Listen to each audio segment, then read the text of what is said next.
Merhaba arkadaşlar, Mutfağa Dair kanalıma hoş geldiniz. Bugün tam ölçülü harika bir ağlayan pasta hazırlıyoruz.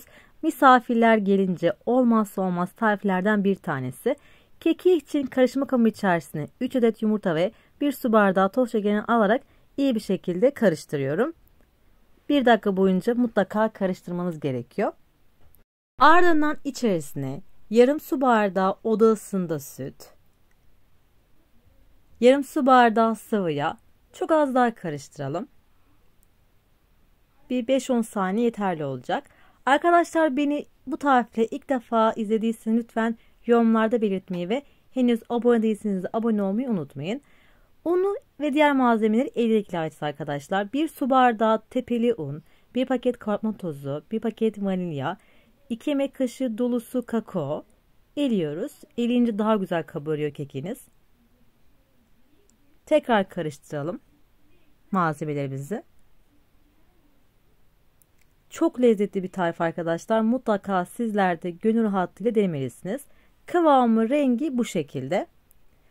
Büyük kare borcamı yağlıyorum ve hazırlamış olduğum kek harcını dökerek tezgahıma birkaç defa vurduktan sonra önceden ısıtılmış 180 derecelik fırında kabarana kadar ortalama 25 dakika kadar pişiriyoruz. Kek fırından çıktıktan sonra mutlaka tamamen soğuması gerekiyor. Bu çok önemli arkadaşlar ve kekin fırından çıktı, soğumaya bırakabiliriz. Krem şantisi hazırlıyoruz. 1 poşet krem şanti ve 1 su bardağı soğuk sütü karıştırarak tamamen koyu haline getiriyorum ve kenarda onu da bekletiyorum. Sosu için 1 paket hazır çikolata sosu ve 2 su bardağı sütümü ilave ederek ocağın üzerinde devamlı olarak karıştırarak çikolata sosumuzu pişiriyoruz. Piştikten sonra da devamlı karıştırarak soğutuyoruz arkadaşlar. Üzeri kabuk tutması. Soğuyan kekin üzerine 1 su bardağı süt döküyorum arkadaşlar. Daha nemli bir kek oluyor.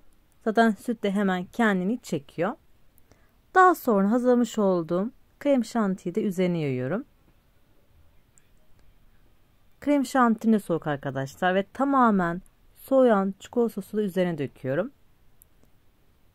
Soğumazsa arkadaşlar dağılır. Buna dikkat edin. Ve buzdolabında en az 1 saat kadar dinlendikten sonra dilimleyerek servis yapıyorum. Kıvamı harika, yapılışı çok pratik bir pasta oluyor. Mutlaka sizler denemelisiniz.